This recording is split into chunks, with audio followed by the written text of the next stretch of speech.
nama saya Julivia Maria Metekohi, NPM 121114201190129. Saya dari kelas keperawatan C semester 3. Saya adalah mahasiswi dari Universitas Kristen Indonesia Maluku, Fakultas Kesehatan Program Studi Keperawatan.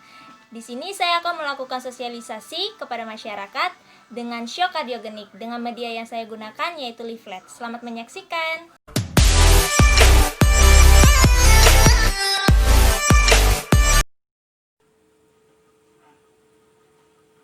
Selamat pagi Bapak dan Ibu. Selamat pagi. Bapak dan Ibu, sebelumnya perkenalkan, nama saya Julivia Maria Metekohi. Saya adalah mahasiswi dari Universitas Kristen Indonesia Maluku, Fakultas Kesehatan Program Studi Keperawatan. Tujuan kedatangan saya di sini yaitu saya ingin mensosialisasikan kepada Bapak dan Ibu mengenai shock kardiogenik. Sebelumnya sebenarnya ini harus dilakukan secara dengan masyarakat, tetapi karena berhubung ada pandemi, jadi kita datangnya ke rumah agar tidak terjadi kerumunan. Waktu yang saya butuhkan yaitu 5-10 menit saja. Media yang akan saya gunakan dalam sosialisasi hari ini yaitu leaflet. Sebelumnya saya akan membagikan leaflet kepada Bapak dan Ibu. Untuk Bapak dan Ibu perlu ketahui susunan acaranya, yaitu yang pertama yaitu ada ceramah, kemudian ada sesi tanya jawab dari Bapak dan Ibu. Di tangan Bapak Ibu sudah ada leaflet, di mana di situ ada mengenai shock kardiogenik, di mana yang perlu kita ketahui bahwa shock kardiogenik ini adalah kondisi di mana jantung mengalami gangguan secara mendadak sehingga tidak mampu mencukupi pasokan darah yang dibutuhkan oleh tubuh. Terus, apa sih penyebab dari shock kardiogenik ini? Kenapa sampai dia bisa terjadi? Nah, penyebabnya yaitu karena umur yang relatif lebih tua, lebih dari 60 tahun. Kemudian penyebab selanjutnya yaitu karena telah terjadi payah jantung sebelumnya. Penyebab yang berikutnya yaitu karena adanya infrak lama dan baru, dan lokasi pada dinding anterior lebih sering menimbulkan shock. Terus ada juga karena gangguan irama dan nyeri hebat, dan juga karena hipovolemia. Nah, kemudian tanda dan gejalanya itu seperti apa agar kita bisa tahu bahwa ini shock kardiogenik. Nah, tanda dan gejalanya yaitu timbulnya tiba-tiba dalam waktu 4-6 jam. Terus tanda dan gejala yang berikut itu nafasnya cepat dan pendek. Terus ada juga takikardin atau rasa berdebar-debar. Tanda dan gejala selanjutnya yaitu denyut nadi melemah dan nyeri dada. Yang berikut ada juga pucat serta tangan dan kaki terasa dingin. Terus tanda dan gejala yang berikut yaitu rasa linglung atau gelisah, dan juga hilang kesadaran atau pingsan, dan frekuensi buang air kecil itu berkurang atau sama sekali tidak buang air kecil. Nah, komplikasi apa saja sih yang terjadi jika kita terkena shock kardiogenik ini? Nah, komplikasinya yaitu ada cardiopulmonary arrest atau henti jantung secara tiba-tiba.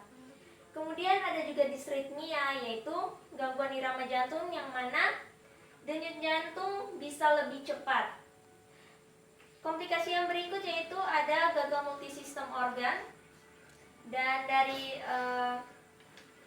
shock kardiogenik ini dia juga bisa menimbulkan komplikasi yaitu stroke dan juga tromboemboli, yaitu pengumpalan.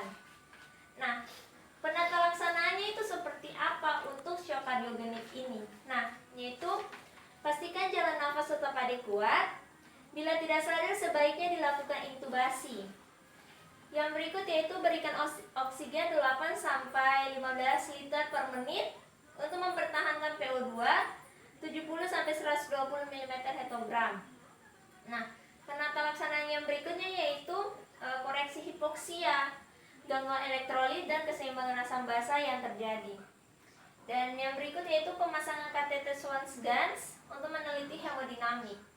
Nah, penata laksanaan apa saja saat sudah sampai di rumah? Nah, saat sudah sampai di rumah yaitu jika terjadi shock kardio dan nafas menjadi sesak, coba berikan oksigen untuk membantu bernafas. Yang berikut yaitu selalu menjaga tekanan darah dalam rentang normal dan rutin minum obat tekanan darah. Dan yang terakhir yaitu selalu menerapkan gaya hidup sehat. Kenapa harus selalu menerapkan gaya hidup sehat? Karena dari gaya hidup sehat ini dia juga menentukan kesehatan dari diri kita juga. Nah, terus apa sih upaya pencegahannya? Mencegah agar tidak terjadi shock kariogenik. Nah, upaya pencegahannya yaitu kita seperti yang sudah disampaikan sebelumnya bahwa harus menerapkan gaya hidup sehat. Seperti menjaga pola makan yang sehat itu juga salah satu pencegahan yang harus kita cegah agar tidak terjadi shock kariogenik. Kemudian rajin berolahraga serta menjaga berat badan yang sehat. Kemudian berhenti merokok. Di sini saya mau tanya, apakah Bapak merokok? Ya, itu salah satu faktor juga bisa terjadi shock kariogenik. Bukan saja terjadi shock kariogenik, tapi bisa juga menimbulkan penyakit yang lain. Karena rokok ini bukan hanya bisa meningkatkan risiko serangan jantung saja, tetapi juga berbahaya terhadap penyakit lain. Kemudian upaya pencegahan yang berikutnya yaitu menangani penyakit-penyakit yang mempertinggi resiko serangan jantung, misalnya hipertensi dan juga resiko kolesterol tinggi. Ya, Bapak dan Ibu, mungkin itu sedikit penjelasan dari saya. Apakah dari Bapak dan Ibu ada pertanyaan? Saya persilakan. Baik, terima kasih atas waktu dan kesempatannya. Saya akan bertanya mengenai tanda dan gejala bagian A, yaitu pencegahan apa saja yang bisa dilakukan jika shock kariogenik ini tiba-tiba muncul dalam 4-6 jam. Terima kasih. Iya, terima kasih Ibu atas pertanyaannya. Yang Ibu tanyakan yaitu pada bagian tanda dan gejala pada poin A, yaitu timbulnya tiba-tiba dalam waktu 4-6 jam. Upaya apa sih agar kalau ini terjadi saat kita lagi di rumah?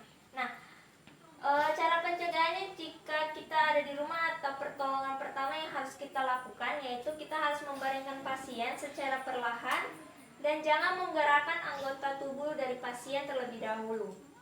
Kemudian jika si penderita atau pasien dia mengenakan pakaian yang ketat, usahakan kita bisa melepaskan pakaian tersebut atau memberi sedikit ruang agar penderita tersebut dia bisa bernafas atau menghirup oksigen yang ada. Kemudian terlebih dahulu jangan dulu untuk memberi minum dan juga makan kepada si penderita, dan kita harus cek denyut nadinya terlebih dahulu. Setelah pertolongan itu sudah kita lakukan, segera kita hubungi pihak medis agar dia bisa mendapat tindakan dari para medis. Itu saja jawaban dari saya. Apakah Ibu mengerti? Ya, apakah ada pertanyaan lain lagi dari Ibu dan juga Bapak? Tidak ada. Ya, jika tidak ada lagi pertanyaan dari Bapak atau Ibu, berarti terima kasih atas kesempatan yang sudah diberikan kepada saya. Semoga apa yang sudah saya sampaikan ini bermanfaat untuk Bapak dan Ibu. Mohon maaf jika ada salah kata dalam penyampaian saya. Sekian dan terima kasih.